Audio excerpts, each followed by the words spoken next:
हरे कृष्णा हरे कृष्णा कृष्णा कृष्णा हरे हरे, हरे Ram Ram Ram Hare Hare. Srila Prabhupada ISKCON के संस्थापक आचार्य, उन्होंने दुनिया का आंख खोली दिए आध्यात्मिक क्षेत्र में। आध्यात्मिक क्षेत्र में जो आत्म विश्लेषण जो किया जाता है कि भगवान के संबंधी ज्ञान हो, कि परमात्मा संबंधी ज्ञान हो, कि ब्रह्म ज्ञान हो, इसको ब्रह्म विद्या कहा जाता है। कलि युग में विशेष करके जो आध्यात्मिक क्षेत्र रुचि रखते हैं आत्म कल्याण के लिए, शरीर की नहीं आत्मा कल्याण के लिए आध्यात्मिक विद्या हिसाब दुनिया के आंख खोले। ये जो वीडियो मैं आपको बना रहा हूँ अतिरिक्त नहीं है, अपने जीवन में देखे हैं। हम बचपन से कलिजुग का नाम है धर्म, कलिजुग का नाम हरे कृष्ण महामंत्र जप करना, कि नाम जप करना, ये बारे में बचपन से ज्ञान नहीं था। अपने अनुभव बारे में बताता हूँ। केवल अपनी बचपन में जो छोटा बच्चा था, मात्र 1.5-2 साल की, जब मैं बोलने का शुरू कर दिया था, तभी हमारा माता जी हमको अंधार में डर जाते बच्चे, भय से ऐसे बचाने के लिए बोलते थे राम राम बोलते रहो, इसे भय नहीं लगेगा। अंधार में जाते हो कहाँ भी जाओ आपको भय नहीं लगेगा, और भगवान के नाम लेने से, राम राम जप करने से हमेशा बोलते थे।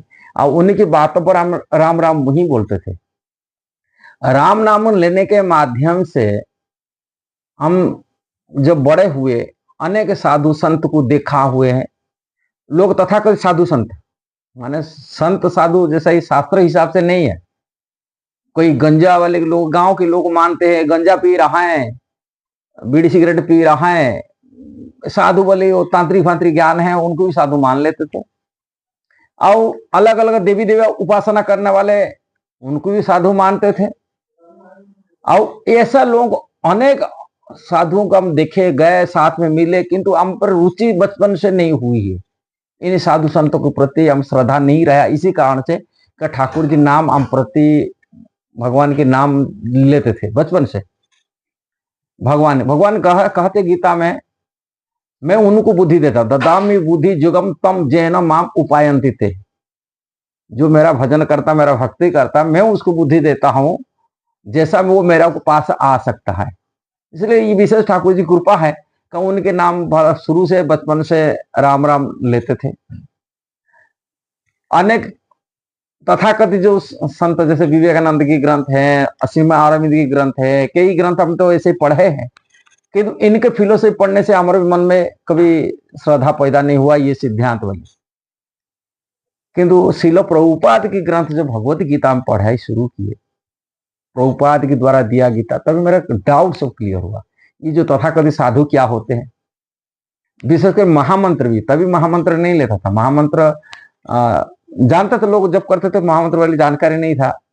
ये महामंत्र होता है ये बारे में मालूम नहीं था बचपन से। क्यों हरे कृष्ण महामंत्र, हरे कृष्णा कृष्णा कृष्णा हरे हरे, हरे राम राम राम हरे हरे, ये महामंत्र है, कलिजुग का मंत्र वाली, ये बारे में जानकारी भी नहीं था। जब श्रील प्रभुपाद इसके ग्रंथ पढ़े, हाँ ये कलिजुग का युग मंत्र है। भगवान के नाम तो महामंत्र कहा जाता है। भगवान की कोई भी नाम लो, वो नाम ही महामंत्र, और सभी को मंत्र कहा, देवी देवता उपासना को मंत्र कहा जाता है। भगवान के नाम लेना ही महामंत्र है।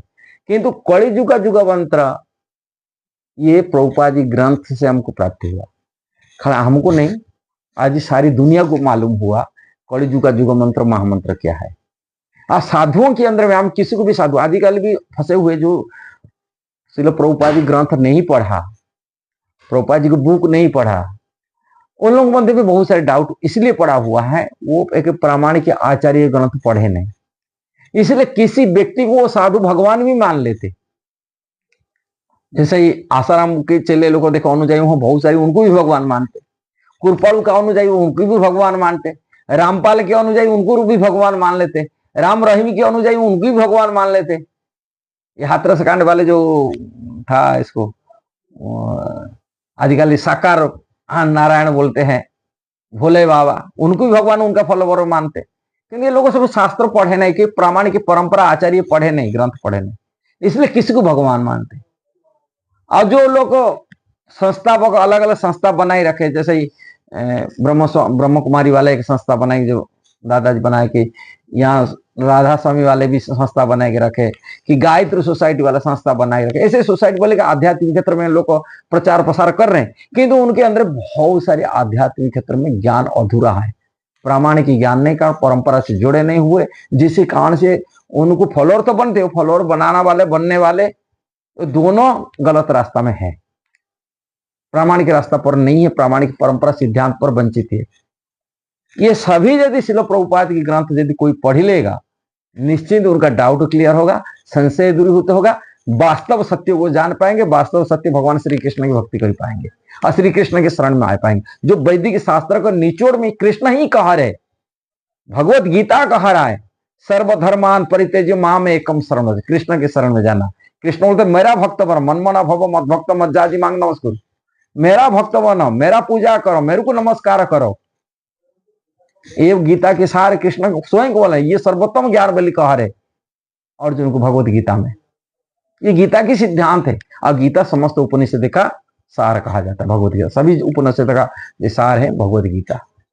ऐसे सभी पुराण के सार श्रीमद भागवत पुराण, भागवत के पुराण जो पढ़ा जाता है वो दूसरी पुराणों को दृष्टि नहीं डाला जाता है। कहा भागवत सभी अमल प्रमाण पुराण बोले कहा गया। कहा भागवत को लिखने वाला वही बात बताते, ये अमल पुराण है और सभी पुराण मल रहित है, कर्म से है, किंतु क्लियर नहीं है।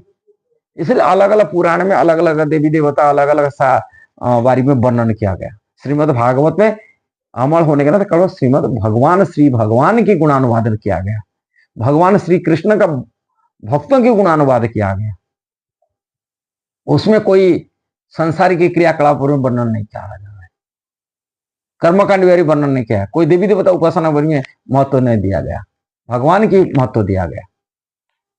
इसलिए समस्त पुराण और समस्त उपनिषद की यदि सार कहा जाता वो भगवत गीता भागवत।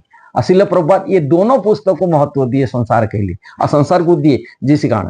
और साधुओं की मध्य भंडा फाड़ के जो पाखंड साधु थे तथा कोई साधु लोग उनको फॉलो करते, उनका भी क्या है, किस प्रकार गलत रास्ता में है, उनका क्लियर बना दिया अपने ग्रंथ में।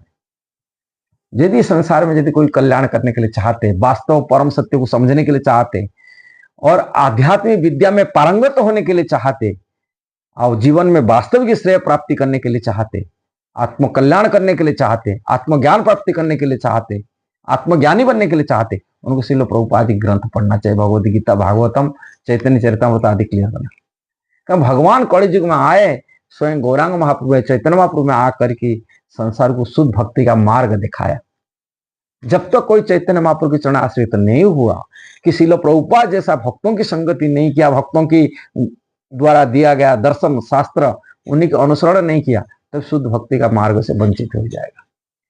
यह अपने अनुभव की बात हम बताए, हम जानते, हम देखे सब चीज पढ़े, अलग अलग ग्रंथ अलग अलग दर्शन पढ़े देखे जीवन, किंतु उसमें हमारी रुचि कभी नहीं हुई। हाँ, हम भगवान के नाम प्रति बचपन से ही रुचि था, नाम लेने के लिए बचपन से ही नाम लेते थे, भगवान के नाम स्मृति रखते थे। इसी कारण से भगवान कहते हैं गीता में, मेरा जो भजन करता, मेरा भक्ति करता है, मैं उनको बुद्धि देता हूँ। और कृष्ण बुद्धि दिए मेरे हृदय में, कृष्ण न बुद्धि देने हम कहाँ आ सकते थे, कृष्ण बुद्धि दिए। वही मत स्मृति ज्ञान पहुंच, उन्हीं के द्वारा बुद्धि आता है, स्मृति आता है, ज्ञान आता है, और बुद्धि भी नष्ट होता है। भगवान बोलते मेरा भजन करने वाला व्यक्ति, मैं उनको ददामि बुद्धि जोगम तम जैन माम पर, मैं उनको बुद्धि देता हूँ, उनको जैसे मेरा शरण मेरा पास में आ सकता है। और उन्हीं की कृपा से हम साधारण परिवार से गांव के रहने वाले, जहां पर इतना सिद्धांत परंपरा शास्त्र की कुछ मालूम नहीं था, उसी परंपरा ने आकर हमें ये बात वृंदावन धाम मिलता था, ना भगवान की सेवा मिलता था। हम ये वीडियो के कहने का तात्पर्य अपनी बारे में नहीं बता, मुख्य का कारण जो सिद्धांत है, सत्य है, वही बात को आप लोगों को शेयर करने के लिए चाह रहा हूं। परम सत्य को यदि समझने के लिए चाहता है, कि भगवान कृष्ण को समझने के लिए चाहते, जो शास्त्रों का निचोड़ है उनको से समझने के लिए चाहते, ये तथाकथित गुरुओं से दूर जाइए। गुरु ग्रहण करिए, हम गुरु ग्रहण कर ले, गुरु ग्रहण भ्रम में मत रहिए। ये गुरु नहीं है, आपको भ्रम में डाल के रख रहे हैं, गलत रास्ता में डाल के रख रहे हैं। आप बोले हाँ मेरे को अध्यात्म आनंद है, क्या आनंद मिला? आनंद के लिए नहीं है ये संसार में। कुछ यदि सुख मिलता संसार में, तो इंद्रिय तृप्ति करने वाले वो भी सुख अनुभव कर रहा है। इंद्रिय तृप्ति करी वो भी सुख का अनुभव करता है। सुख सुख शांति के लिए नहीं है होता है। जो शास्त्र का सिद्धांत है वो समझना चाहिए, जो शास्त्र का सार है उसको समझना चाहिए। वास्तव में शास्त्र हमको क्या कहता है, अब किस मार्ग में दिखा रहे वो रास्ते में चलने के लिए। सांसारिक सुख प्राप्ति में हाँ हमको मैं तो भगवान की ये कर रहा हूं, मैं पूजा करके आनंद मिल रहा है, यो मिल रहा है, आनंद मिल रहा है, ये आनंद के लिए नहीं है। उसी चक्कर में मत फंसिए। ये संसार में जो भी सुख मिल रहा है ये सब इंद्रिय जनित सुख है। आध्यात्मिक सुख अनुभव इससे नहीं होता है। इंद्रिय जनित मन द्वारा हो कि शरीर के द्वारा हो कि वाणी के द्वारा हो, जो भी सुख हम अनुभव कर रहे हैं ये सुख सब इस संसार की धरा पर सुख है। ये सुख भोगने के चक्कर में रह करके अपने आध्यात्मिक जीवन खत्म कर देना नहीं चाहिए। आत्मज्ञान से वंचित नहीं होना चाहिए। ये सुख नहीं, वास्तव सुख नहीं है, ये माया का सुख है। मानसिक रूप में जो सुख मिल रहा है उन्हें मनुष्य की साथी मिला, हम शांति चाह रहे। ये क्या शांति मिलाएगा संसार में? ये संसार दुखाल है, दुख का घर है, इसमें क्या सुख मिलेगा? ये समझना चाहिए। सुख का चक्कर में मत फंसो। ये गुरु से सुख मिल जाएगा, ये देवी देवता से सुख मिल जाएगा, ये वो सुख नहीं है, ये सब दुख है, माया का सुख है, नश्वर है। ये शरीर छूटने के बाद ये सुख सब छूट जाएगा। आत्म कल्याण नहीं कर पाएंगे, आत्मज्ञान प्राप्ति नहीं कर पाएंगे, संसार बंधन छुटकारा नहीं मिल पाएगा। भगवान धाम तक जाना दूर बात है। इसलिए संसार की सुख शांति की दूर छोड़ करके वास्तव हमको शास्त्र क्या मार्ग दिखा, क्या सही रास्ता है, आध्यात्मिक ज्ञान क्या है, असली ज्ञान क्या है, हम शास्त्र से निपुणता। श्रील प्रभुपाद नजर जो डाला दुनिया के कल्याण के लिए दिया। वास्तविक जीव का वास्तविक एकांतिक कल्याण उसी से हो सकता है। इसलिए श्रील प्रभुपाद ग्रंथ आप पढ़िए। और दुनिया ऐसे नहीं झुका। श्रील प्रभुपाद की कृपा से आज लाखों मुसलमान भी झुक गए, क्रिश्चियन लोग झुक गए, मेल्छ जवन झुक गए। भारत में रहने वाले लोग क्यों नहीं झुकना? भारतीय लोग हैं, अपनी है, अपने भारतीय हिसाब से अपनी वो बुद्धि नहीं मत लगाओ। हम तो भारत में, हमको सब कुछ मालूम है, जानकारी है। हम भारत में हम भी पैदा हुए थे। और अनेक लोग हम प्रीचिंग करते, प्रचार करते, लोग ऐसे ही भगवान को भी निराकार मान रहा है, कोई ज्योति मान रहा है, कोई प्रकाश मान रहा है। यही सिद्धांत में फंसी रहे। प्रभुपाद जी ग्रंथ जो पढ़े, प्रभुपाद जी के दर्शन में मिला, तभी वो रास्ता को छोड़े। ऐसा किंतु ऐसा श्रील प्रभुपाद जी ग्रंथ पढ़ के कि भगवान की शरण भक्ति करने के बाद में कोई भी व्यक्ति, कोई भी मुसलमान धर्म को लूट नहीं गया, तो कोई भी क्रिश्चियन धर्म को अपनाए नहीं दिया, मेल्छ जवन नहीं अपनाए दिया। श्रील प्रभुपाद ये है परम सत्य की, यही है खोज है। एक बार श्रील प्रभुपाद जी ग्रंथ पढ़ लिया कि सिद्धांत बात समझ लिया, दो बार वापसी नहीं आया। जदगत्वा न निवर्तन्ते तद्धाम प्रभु भगवान कृष्ण। जो एक बार मेरा पास आ जाते पुनः आप संसार को आप पाने के लिए कोई भी मजहब के लोग किसी मजहब में नहीं गए, दो बार वापसी नहीं गया। पुणे जाकर क्रिश्चियन बन गया कि मुसलमान बन गया, ऐसा नहीं हुआ उनकी लाइफ में। कि कोई देवी देवता शरण में चला गया, ऐसा भी बात नहीं हुआ कभी, तो आज तक नहीं हुआ। देवी देवता भक्त बन गया, कृष्ण के भक्त बन गए, इस्कॉन में आ गए। निराकार और निर्विशेष से मानने वाले मेल्छ जवन मुसलमान क्रिश्चियन, वो भी कृष्ण भक्त बन गया। कृष्ण भक्त बनने के बाद में दो बार वापसी नहीं गया। ये नहीं है सिद्धांत, यही है चरम सत्य। जान ली चरम सत्य यही है, परम सत्य यही है। इसलिए आप सभी की वीडियो के माध्यम से अनुरोध करता हूं, यदि आत्मज्ञान प्राप्ति करने के लिए चाहते, आत्म कल्याण करने के लिए चाहते, मनुष्य जीवन को सार्थक बनाने के लिए चाहते, दुर्लभ शरीर को सार्थक बनाने के लिए चाहते, इस्कॉन में जोड़िए, श्रील प्रभुपाद जी ग्रंथ पढ़िए। भगवत गीता, श्रीमद् भागवत जो समस्त वैदिक शास्त्र का अमल पुराण है, अमल शास्त्र है, इसको पढ़िए। ये मनुष्य जीवन को सफल बनाइए। वीडियो जो सही लगा जरूर इसको शेयर करना, सब्सक्राइब करना, लाइक कमेंट देना। हरे कृष्णा।